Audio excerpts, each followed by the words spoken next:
정직하게 세상을 살아가는 사람들, 선량하게 사는 사람들에게 이 악인의 형통과 의인의 고통 문제가 대두되면 좀 열받습니다. 그래서 반대가 돼가지고 의인이 잘 되고 악인이 잘못되면 악인이 고통당하면 그나마 좀 괜찮은데, 이게 세상이 의인은 안 되고 힘드는데 고통당하는데 악인들이 잘 되고 번성하게 되면 이게 뭔가 불공평한 사회인 것 같고 정의가 없는, 정의가 무너진 그런 사회 같기 때문에 실망하고 또 낙심이 되고 또 열받는 일도 생겨납니다. 이게 인류 역사가 한번 시작되면서 오늘까지, 성경도 마찬가지입니다만은 이 의인의 고통과 악인의 형통함, 이 문제를 사실 관심 있게 다루고 있습니다. 이 세상에서도 관심 있고 또 성경도 많은 관심을 가지고 있습니다. 공산주의론을 만들어냈던 칼 막스는 이게 의인이 고통을 당하고 악인이 형통하는 이 비뚤어진 사회를 보면서 이래서는 안 된다. 그래서 아마 공산주의론을 만들어 가지고 모든 사람에게 공평하게, 부자든 가난하든 간에 공평하게 그냥 배급제를 해야 된다. 그렇게 해서 아마 공산주의론을 만들어낸 하나의 요인이기도 하고, 초인의 철학자들 니체는 이런 사회를 보면서 신은 죽었다 이렇게 선언해 버렸습니다. 그러니까 신이 살아있다면은 이 악인이 잘 되고 의인이 고통을 당하는 이런 사회는 될 수가 없다는 겁니다. 신이 없고 신이 죽었기 때문에 사회가 악인은 잘 되고 의인은 고통을 당한다 이렇게 해석을 해버렸습니다. 성경도 우리가 욥기나 시편 아니면 하박국서 같은 경우를 보면 이 의인의 고통과 악인의 형통한 문제를 아주 관심 있게, 심도 있게 다루고 있습니다. 오늘 우리가 살아가는 세상도 이 문제에 대해서 많은 사람 관심을 가지고 있습니다. 왜 의인이 잘 되고 악인이 실패하고 이렇게 돼야 되는데 이게 반대가 되어가지고 의인은 어렵고 정직하고 선량하게 사는 사람들은 어렵고 고통을 당하고 악하게 사는 사람들은 그냥 불법을 행하는 이런 사람들은 잘 되고, 이런 걸 보면은 많은 사람들이 분통이 터지고 열받고 속에 말하면 뚜껑 열린다 이렇게도 얘기합니다. 이렇게 우리가 악인이 잘 되고 의인이 고통을 당한다, 그것 때문에 나를 이렇게 생각하고 난 열받는다, 이런 거 보면 하나 우리가 이 비교하는 겁니다. 비교를, 참 그런 걸 저는 사람들과 비교를 해보니까 이거 나는 걸 더 선량하게 사는데 이게 열받는구나 이렇게 또 생각할 수도 있습니다.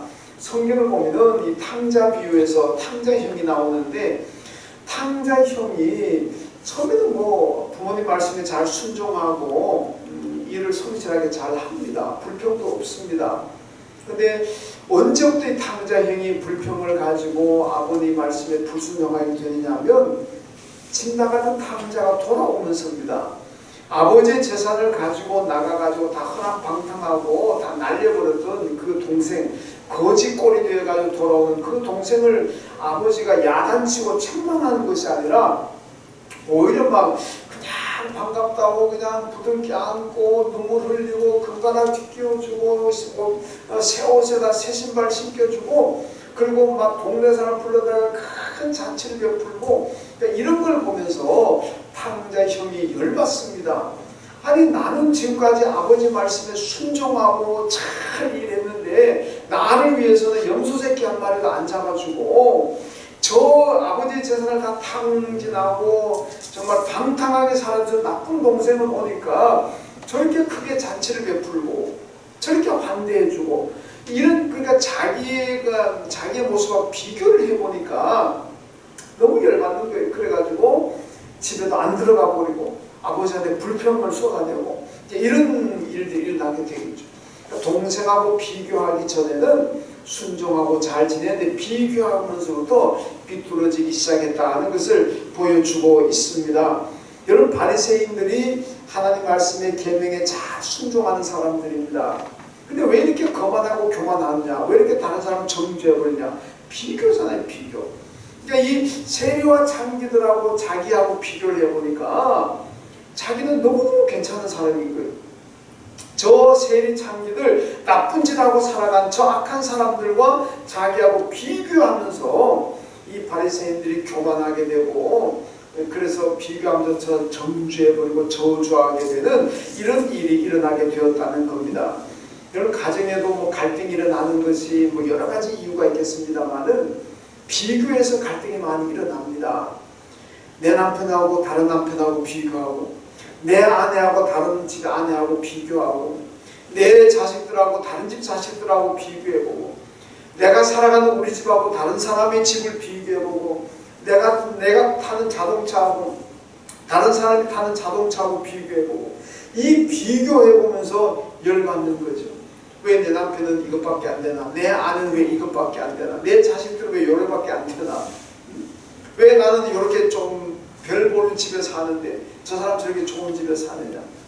이런 비교하면서부터 가정에 갈등이 생기고 가정 행복과 평화가 깨지는 경우도 많이 있습니다. 그래서 이 비교는 비교의식을 버려야만 우리는 행복할 수가 있습니다.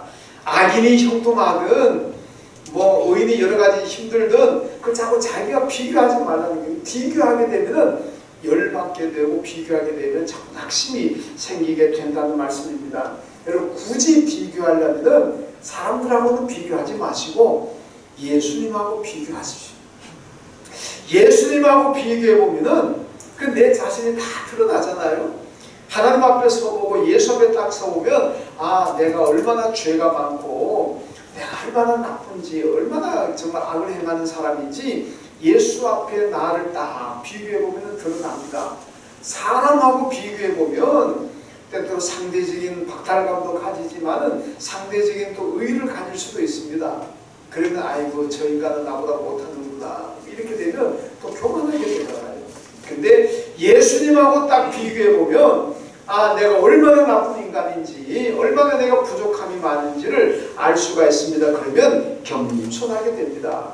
그래서 사람하고 비교해가지고 내게 유익이 아무것도 없지만은 예수님하고 비교하면 비교할수록 내게 은혜가 있고 축복이 있다는 말씀입니다. 자, 오늘 본문도 바로 이 의인의 고통과 악인의 형통함, 이 문제를 지금 다루고 있는데, 오늘 시편 37편의 본문입니다. 1절부터 6절까지 말씀 보면 이 문제에 해답을 주고 있습니다. 쉽게 말하면, 자, 이 사회가 옛날이나 지금이나 악인은 형통하고 의인은 고통을 당하는 이런 상황을 우리가 어떻게 바라보아야 될까? 어떻게 해석해야 될까?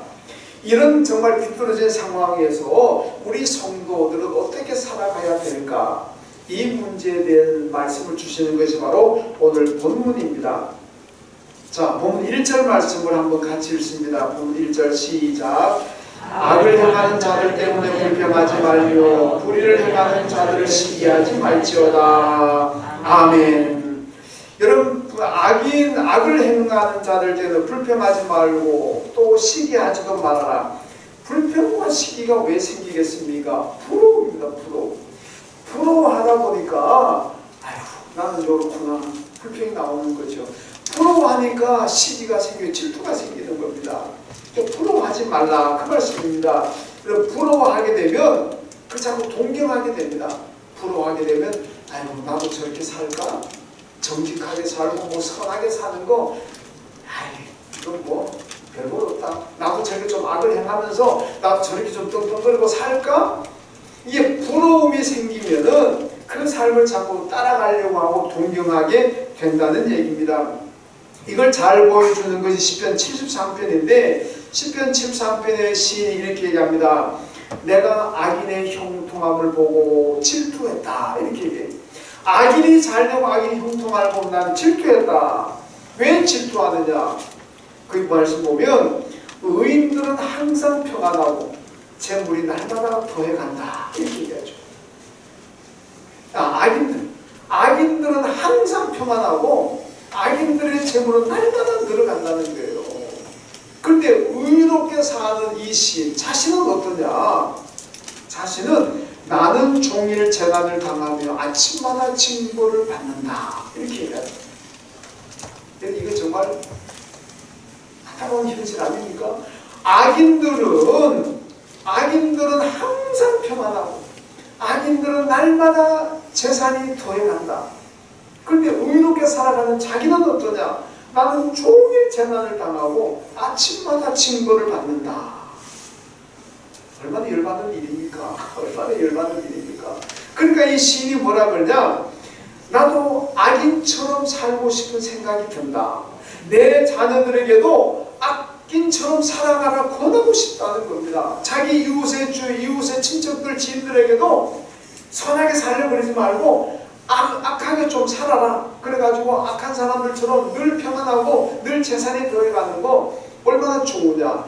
그렇게 말하고 싶은 생각이, 이 말이 목까지 올라온다는 겁니다. 이 목까지 올라오는 생각이 뭐냐? 내 자녀들에게, 주위 사람들에게 정직하게 살라 그러지 말고, 의롭게 살라 그러지 말고 좀 악하게 살아라. 악인들 보니까 뭐 종일 평안하고, 악인들 보니까 맨날 재산 늘어나고 얼마나 좋으냐. 선하게 사는 거 포기하고 그렇게 살아라. 이렇게 말하고 싶은 것이 요 목까지 올라옵니다. 그래도 입 밖에 내진 않았다는 겁니다. 왜? 그건 하나님의 말씀이 아니니까 하나님 앞에 죄를 짓는 거기 때문에 생각만 그렇게 행동을 옮기진 않았다. 그런데 19절 말씀 보면 하나님의 성전에 들어가서 평안을 얻었다 이렇게 얘기합니다. 너무 열받는데 성전에 들어가서 기도하니까 하나님 내게 평안을 주시더라. 그러면서 하는 말씀이 뭐냐면 그들은 후에 다 진멸되었다 이렇게 얘기합니다. 그렇게 떵떵거리고 살아가는 악인들이 보니까 나중 되니까 다 진멸되더라. 순간 잠깐이었다는 얘기입니다. 악인의 형통함은 잠깐이더라. 그러니까 악인의 형통을 부러워하지 말고 하나님께 감사하며 살아라. 오늘 본문 2절로 돌아오면 본문 2절도 마찬가지입니다. 그들은 풀과 같아 속히 배임을 당할 것이며 푸른 채소같이 쇠잔할 것이미로다. 악인의 번영은 어떠냐? 지금은 굉장히 형통하는 것 같지만은 금방 다 지나가고 사라지더라.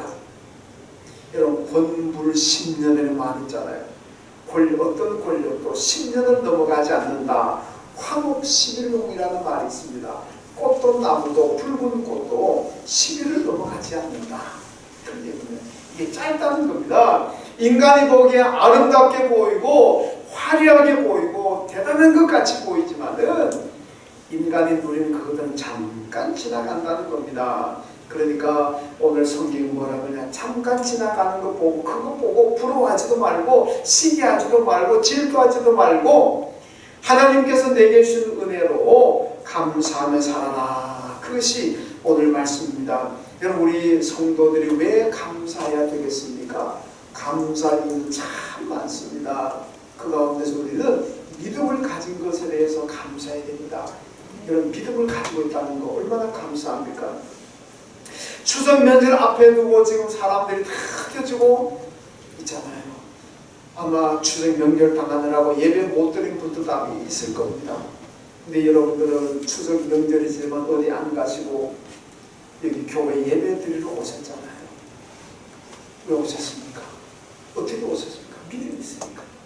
믿음이 있으니까 일 바쁘고 즐거운 명절 당했지만은 그래도 성전에 오셔가지고 나는 예배 어디 가더라도 예배 드리고 가겠다.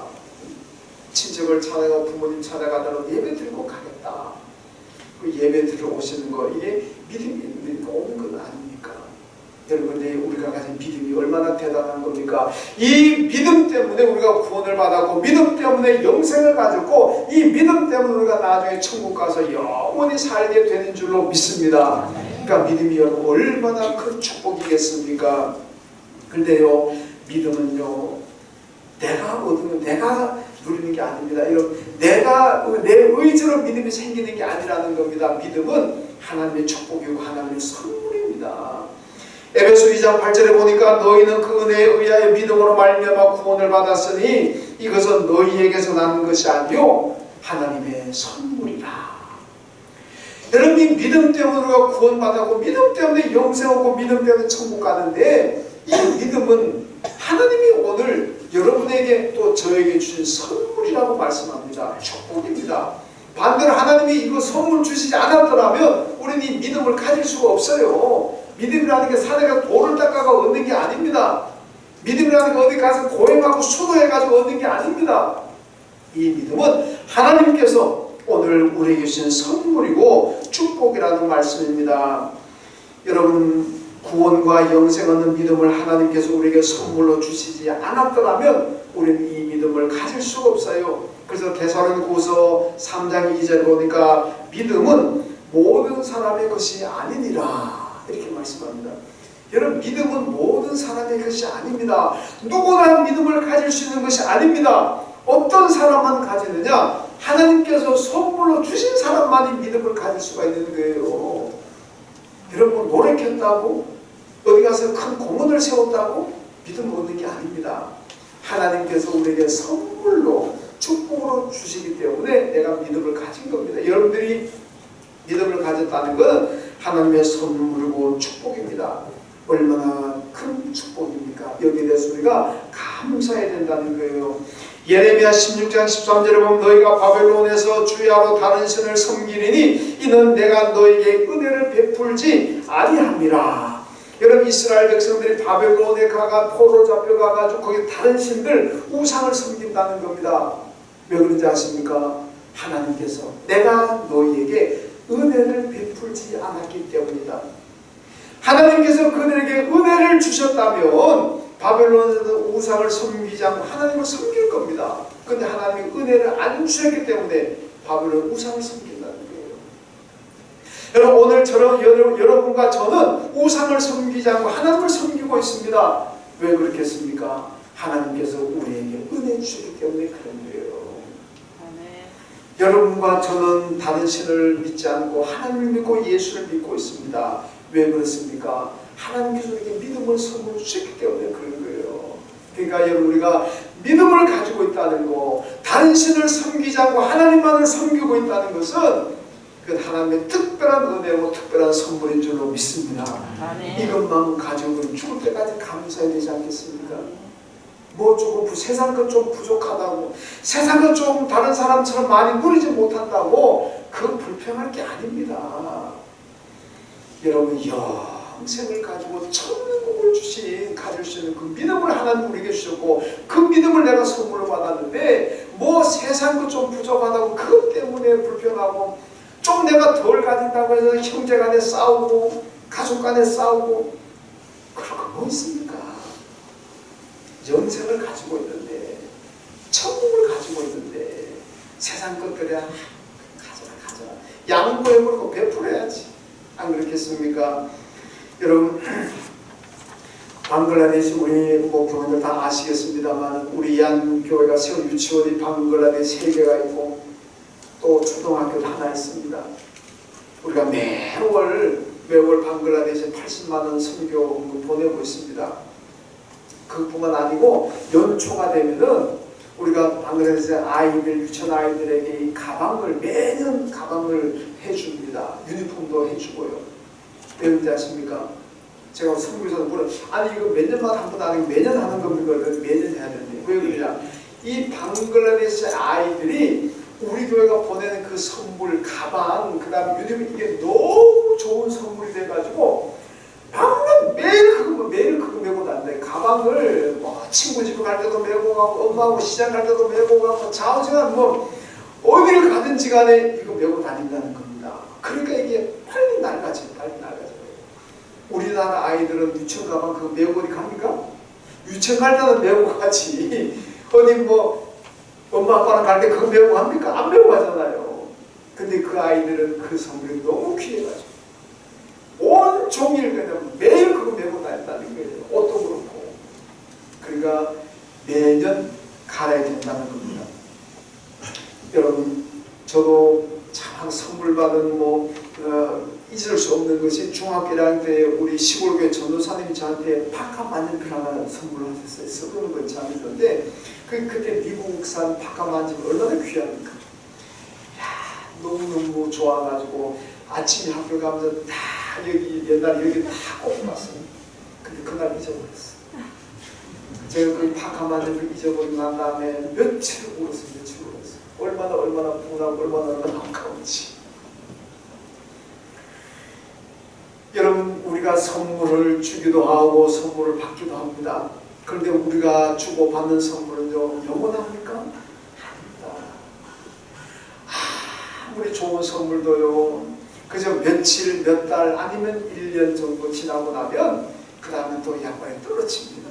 그렇잖아요. 받을 때 기분이 좋고 얼마간 좋지, 그 우리가 주고받는 선물이 그게 영원한 건 아니잖아요. 그런데 하나님께서 우리에게 주신 믿음의 선물이라는 것은요, 영원합니다. 그 믿음의 선물 때문에 우리가 천국 가서 영원히 사는 거니까 그건 어떤 것도 바꿀 수도 없고 영원한 겁니다. 그래서 우리는 늘 감사하는 성도가 되어야 된다는 말씀입니다. 그리고 하나님께서 우리에게 은혜 주셔가지고 믿음 주셔가지고 우리가 예수 믿고 천국을 가졌으니까 우리는 늘 감사해요. 예, 이 명절 당하거든요. 저도 명절에 고향 많이 가봤습니다만은 저도 이번 주말에 또 고향 갑니다. 산소가 있어서 같이 가든 그 고향 가서 이제 사람을 쭉 만나보면은 그 중에서는 뭐 옛날에 같이 어릴 때 뛰어놀고 가는 친구들 가운데 보면 막 외제차 타고 오는 친구들도 있고 정말 피까번쩍 성공해 오는 친구들도 있고 또 그렇지 못한 친구들도 그렇잖아요. 되게 그렇죠. 그러는 그 또 막 기가 죽는 경우도 있고, 저 친구는 옛날 학교 다닐 나보다 공부도 못했는데 찌질찌질하고 다니더니 저렇게 잘 됐구나. 나는 그래도 공부도 좀 했는데 그때 내가 더 잘 나갔는데 나는 왜 이러지? 이 비교하게 되면 또 낙심이 되면 인생이란 뭔가 이게 또 실망할 수도 있고 그렇잖아요. 그래서 명절 되면 뭐 가족을 만나든 친구를 만나든 사람들 만나면 그러면 또 감사가 사라지고 불평할 수가 있는데 우리 성도들은 그런 것 때문에 비교하면서 낙심하지도 말고 실망하지도 말고 감사해라. 왜? 우리 하나님께 영원한 선물을 받았으니까. 이 감사하는 성도들이 어떻게 살아야 될 것인가. 오늘 먼저 보면은요, 성실하게 살아라 그렇게 말씀합니다. 본문 3절을 같이 읽습니다. 3절 시작.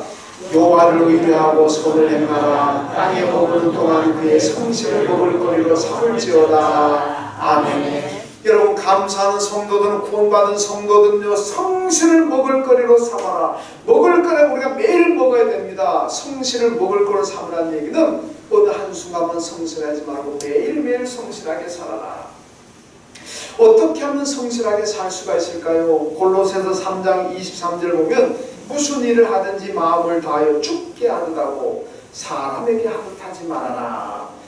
여러분, 우리가 사람에게 하듯하게 되면요, 사람 있을 때는 성실하게 하지만 사람이 없으면 성실하지 못합니다. 그런데 죽게 하듯하면 사람이 있으나 없으나 사람이 보나 안 보나 언제나 성실할 수가 있습니다. 왜? 주님께 하듯하니까. 주님이 보고 계시니까 그렇습니다. 여러분, 창세기를 보면 요셉이 어린 나이에 애굽의 보디발 집에 종으로 팔려가잖아요.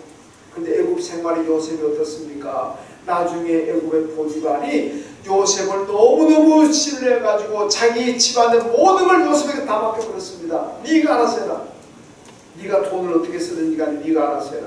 여러분, 요즘 말하는 청와대 경호실장 집입니다. 경호실장 집이 좋은 곳이 얼마나 많겠습니까? 근데 그 집안의 모든 걸 요셉을 맡겨버렸습니다. 나중에 억울하게 감옥에 갇혔는데 감옥에 들어가는데 그 간수장이 요셉에게 감옥의 모든 죄수들의 모든 걸 요셉에게 다 맡겨버렸습니다. 네가 다 알아서 해라. 어떻게 이렇게 되겠습니까? 요셉은요, 애굽에 족보도 없는 사람입니다. 언제 뭐 부모 형제가 애굽에 안 살잖아요. 물건 훔쳐가지고 밤에 야간 도주하면 끝나버립니다. 뭘 믿고 요셉에게 맡기겠습니까? 근데 요셉에게 다 맡겼어요. 왜? 너무너무 성실하니까. 이 사람이 보나 안 보나 성실하는 게 편하잖아요. 요셉의 삶의 모토가 뭡니까? 하나님이 보고 계신다는 아닙니까? 하나님이 보고 계신다는 걸 믿기 때문에 사람들이야 보든 안 보든 성실합니다. 이걸 알고 보디발도 다 맡겨버립니다. 간수장도 요셉에게 다 맡겨버렸습니다. 성실하니까 하나님께서 요셉이 주신 축복입니다. 시편 76편 2절의 말씀 보면은요, 하나님의 장막은 살렘이며 그의 처소는 시온이다. 지난 주간에 제가 새벽 기도에 드린 말씀인데, 이게 말씀은 살렘과 시온은 성전입니다. 성전이 뭡니까? 하나님의 집입니다. 예수님도 예루살렘 성전을 가리켜서 내 아버지의 집이다 이렇게 말씀하셨습니다. 여러분, 이 73편 보면요, 하나님께서 당신의 집인 성전에 계시는데 아시리아 군대가 침범해 왔습니다. 18만 5천의 대군이 예루살렘을 포위했습니다. 이스라엘이 그냥 무너질 수밖에 없는 순간 아닙니까? 그런데 어떻게 됐습니까? 하나님의 성전에 계시는데 왔다가 하룻밤에 18만 5천 다 죽어버렸어요. 그리고는 다 도망가버렸어요. 왕이 사내립이 겨우 살아가지고 도망가가지고 자기 신전에 들어갔던 아들에게 죽었어요. 아시리아 왕. 18만 5천의 대군이 들어왔는데 간단한 이스라엘은 뭔 힘이 있습니까? 근데 하나님께서 성전에 계실 때 그들이 왔기 때문에 결국 패하고 물러갈 수밖에 없었다는 겁니다. 이 메시지는 뭡니까? 하나님이 성전에 계시는 한은 누구도 그 성전을 해할 수도 없고 침범할 수도 없다는 말씀입니다. 근데 76편 4절에 보면 성전에 계시는 하나님께서 이렇게 말씀합니다. 내 마음의 소원을 이루어 주신다. 이렇게 말씀합니다. 그럼 하나님께서 성전에 계시면서 성전에 오는 성도들에게 내 마음의 소원을 이루어 주신다. 이렇게 말씀하죠. 근데 어떤 사람입니까? 성전에 와서 성실하게 예배드리고 성실하게 봉사하고 성실하게 주님을 섬기는 사람들, 그런 사람들 하나님께서 그들의 마음의 소원을 이루어 주신다. 그렇게 말씀하고 있습니다. 여러분, 교회는 하나님의 집이고 하나님이 계시는 거룩한 처소입니다. 그러므로 이 교회에서 성도들은 언제나 성실하게 예배드려야 되고 성실하게 봉사해야 됩니다. 그럼 하나님께서 이 교회에서 성실하게 예배드리고 봉사하는 모든 분들의 마음의 소원을 이루어 주실 줄로 믿습니다. 그래서 오늘 성실을 먹을거리로 삼으라 그런 사람이에요. 우리 매일 안 먹으면 못 삽니다. 매일 먹어야 되는 것처럼 매일매일 성실하십시오. 그러면 하나님께서 여러분들의 모든 마음의 소원들, 여러분이 계획하는 모든 것들을 축복하셔서 다 이루어 주실 줄로 믿습니다. 그 다음에 또 하나는 여호와께 맡기라 그런 말씀하고 있습니다. 오늘 5절 말씀인데 내 길을 여호와께 맡기라 이렇게 말씀합니다. 이런 맡길 수 있는 사람 어떤 사람입니까? 신뢰해야 맡길 수 있는 겁니다. 믿어야 맡기지. 요즘은 잘 못 믿으니까 잘 못 맡기는 거예요. 미안합니다만 부부 간에도 잘 못 믿고 부모 자식 간에도 잘 못 믿고 이웃 간에도 뭐 잘 못 믿잖아요. 잘 못 믿으니까 못 맡기는 겁니다. 맡긴다는 것은 믿으니까 맡길 수 있는 겁니다. 여러분, 하나님께 맡길 수 있는 어떤 사람인가? 하나님 신뢰해야 맡기는 거예요. 하나님을 못 믿으면 못 맡깁니다. 아브라함이 하나님께서 야 내가 내게 지시할 땅으로 가라 아직 목적지를 모릅니다. 그런데도 아브라함이 떠나잖아요. 왜? 하나님을 신뢰하니까. 이스라엘 백성들이 홍해 바다를 건넜는데요. 그거 하나님 못 믿으면요 못 건립니다. 물이 갈라져 있지만은 지나가는 도중에 물이 합쳐지면 어떻게 합니까? 다 죽지. 저도 홍해 바다 가봤는데 바다도 폭도 넓고 하니까 물도 많아요. 그걸 만약에 지금이야 갈라졌으니까 걷는다 그러지만은 걷는 도중에 물이 합쳐지면 어떻게 합니까? 다 죽어버리지. 나중에 애국 군대가 뒤쫓아오다가 물이 합쳐지니까 다 숨을 내버리잖아요. 그럼 그것도 하나님을 신뢰하니까 걷는 거지 신뢰하지 못하면 못 걷는 겁니다. 그런 성도들이 예수 열심히 잘 믿으십시오. 믿음 생활 잘 합시오. 그러면요 그렇게 대담하는 분들이 있습니다. 아이고 목사님 지금 내가 돈을 좀 벌어야 돼요. 돈을 벌어가지고 자기들 교육도 시켜야 됩니다. 아이들 뒷바라져야 됩니다. 노후 생활도 준비해야 됩니다. 지금은 내가 생계가 지금 문제가 되니까 돈을 더 많이 벌어놓고 난 다음에 그때 가서 예수 잘 믿을게요. 그런 분들이 있습니다. 왜 그렇게 생각합니까? 하나님을 못 믿으니까 하나님을 못 믿어요. 하나님을 믿고 신뢰하는 사람 같으면 내 생계 문제든 자녀의 문제든 하나님께 다 책임주신다는 믿고 맡겨버리는 거예요. 그리고 내가 믿음 생활 열심히 하는 겁니다. 예수님께서 뭐라는 거? 공중의 새도 들에 피는 들에 피어나는 들꽃도 하나님께서 입히시고 먹이시는데 너희일까 보냐? 이 믿음이 없는 자들아. 믿음이 없으니까 그렇게 되는 거예요. 하나님께서 공중의 새도 먹이시고 들의 풀도 먹이시고 입히시고 다 살아가게 해주시는데 하물며 너희들 내가 돌봐주지 않겠느냐. 믿고 맡기라는 겁니다. 믿고 맡기고 열심히 믿음 생활 하라는 거예요. 성실하게 하라는 겁니다. 그런데 못 믿으니까, 하나님을 신뢰하지 못하니까, 아니고 돈 다 벌어놓고 난 다음에요, 자식들 다 키워놓고 난 다음에요, 일 바쁜 일 다 끝나고 난 다음에요, 어느 생활이 좀 안정되고 난 다음에요, 그때 가서 내가 믿을게요. 그러는 거예요. 왜? 하나님을 그 얘기는 하나님을 신뢰하지 못하겠다는 뜻입니다. 하나님 못 믿겠다는 뜻이에요. 그렇게 대비책 안 세워놓고 하나님 믿고 갔다가 망하면 어떻게 하려고. 바로 믿음이 없다는 겁니다. 오늘 보면 5절 말씀 보면 그를 의지하면 그가 이루어 주시고 이렇게 말씀합니다. 믿고 맡기면 하나님께서 이루어 주시는 줄로 믿습니다. 네. 믿고 맡겨야 돼요. 마태복음 6장에 보면 예수님 말씀하십니다. 무엇을 먹을까, 무엇을 마실까, 무엇을 입을까 염려하지 말라. 너희가 염려한다고 키를 한 자만 더 할 수 있겠느냐. 여러분 키가 작으면 키 크고 싶고, 키가 크면 좀 작고 싶고, 뭐 그게 사람 마음이잖아요. 근데 그게 내 마음대로 됩니까? 우리가 염려하고 걱정한다고 해서 작은 키가 더 커지고 뭐 큰 키가 작아지고 그렇게 할 수 있습니까? 아니잖아요. 이는 다 이방인이 하는 염려라 그랬습니다. 이방인들인가 염려하지, 이방인이 아니고 하나님을 믿는 사람들은 하나님께 다 맡긴다는 말씀입니다. 그러면서 너희는 먼저 그의 나라와 그의 의를 구하라. 그리하면 이 모든 것을 너희에게 더하시리라. 네. 여러분 하나님께 맡기시고, 맡긴다는 게 뭡니까? 먼저 믿음 생활 잘하는 거예요. 어떤 것보다도 나는 먼저 믿음 생활 잘하겠다. 그게 하나님께 믿고 맡기는 거잖아요.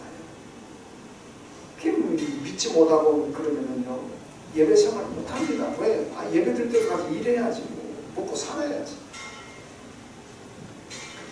여러분 하나님께 다 맡기고 먼저 믿음 생활 잘 하시면 하나님이 다 책임져 주시고 이루어 주실 줄로 믿습니다. 여러분 저는 어릴 때, 제가 어릴 때 지난주도 안 했죠.